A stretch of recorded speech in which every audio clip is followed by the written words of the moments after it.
जय श्री राम, जय हनुमान, जय हो बागेश्वर धाम की जय हो। प्रिय भक्तों, आज हम इस वीडियो में राम भक्त हनुमान जी की पावन कथा सुनाने जा रहे हैं।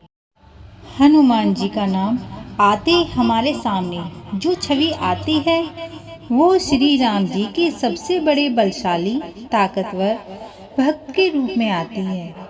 हनुमान जी का नाम हमारे देश भारत के सबसे बड़े महाकाव्य रामायण में सर्वप्रथम आता है। हनुमान जी को 8 अमर व्यक्तियों में एक माना जाता है, क्योंकि जब त्रेता युग में भगवान श्री राम का अवतरण हुआ तथा अपनी धरती लोक की लीलाओं को समाप्त कर अपने निज धाम बैकुंठ लोक जाने से पहले प्रभु श्री राम ने जामवंत के साथ हनुमान जी को भी है आशीर्वाद दिया, हे हनुमान, तुम कलयुग के अंत तक इसी धरती पर वास करोगे तथा रामलीलाओं के साक्ष्य बनकर सदा राम भक्तों की रक्षा व सहायता करते रहने का भार ग्रहण करोगे।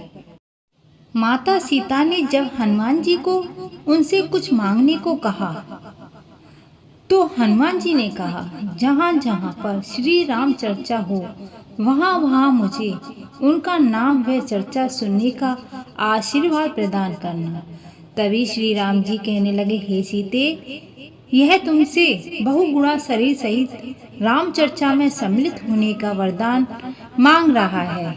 तब माता सीता ने शहर से श्री हनुमान जी को यह वरदान प्रदान किया। श्री हनुमान शिव जी के 11वें रुद्र अवतार हैं, जो सबसे बलवान और बुद्धिमान माने जाते हैं।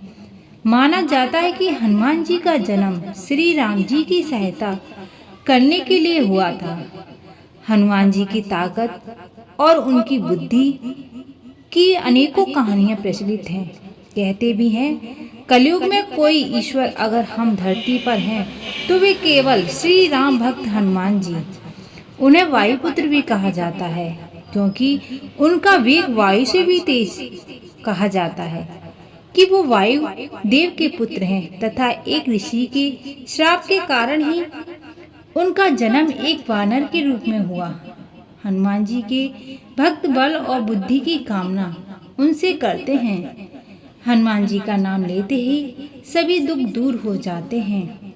उनका नाम सुनने मात्र से ही सभी बुरी शक्तियां दूर भाग जाती हैं। कहते हैं, कलयुग में सिर्फ हनुमान जी ही जो शरीर से विद्वान, और जब तक श्री राम जी का नाम इस धरती पर रहेगा तब तक श्री राम भक्त हनुमान जी रहेंगे। कैसे हुआ बजरंगबली का जन्म? मान्यता के अनुसार सतयुग के आखिरी चरण चैत्र पूर्णिमा को मंगलवार के दिन चित्रा नक्षत्र व मेष नगन के योग में सुबह 6:03 बजे भारत देश में झारखंड के गुमला जिले के आजम नाम के छोटे से पहाड़ी गांव की एक गुफा में हनुमान जी का जन्म हुआ था। परंतु उनके जन्म को लेकर कुछ भी निश्चित नहीं माना जाता।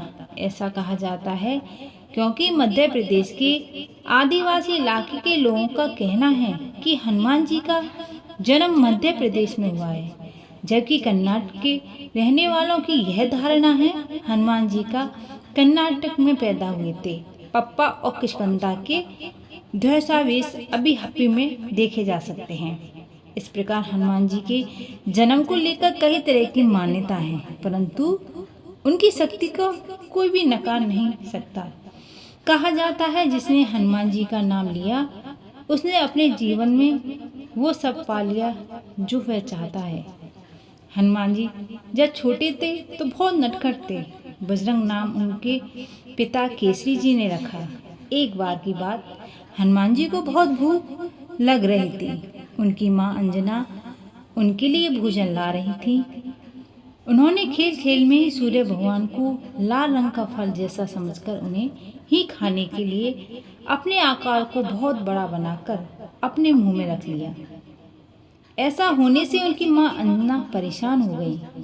सूर्य देव को मुंह में रखने से चारों ओर अंधकार छा गया और इस बात की खबर जब स्वर्ग के राजा देवराज इंद्र को पता चली तो उन्हें बहुत गुस्सा आ गया। गुस्से में ही इन्होंने अपने वज्र से हनुमान जी की ठोड़ी पर प्रहार किया, जिसकी वजह से वो टूट गई। हनुमान जी वह मूर्छित होकर गिर गए। जब यह बात पवन देव को पता चली तो उन्होंने धरती के वायु का संचार रोक दिया। समस्त संसार बिना प्राण वायु के विचलित हो उठा। तब ब्रह्मा जी ने आकर बालक मारुति को पुनः जीवित किया और वायुदेव को अनुरोध किया कि वो वायु का पुनः संचार करें। तब वायुदेव के साथ बाकी समस्त देवताओं ने उन्हें वरदान दिए। साथ ही ब्रह्मादेव सहित अन्य देवताओं ने उन्हें हनु अर्थात ठूठी पर चोट लगने के कारण हनुमान नाम दिया।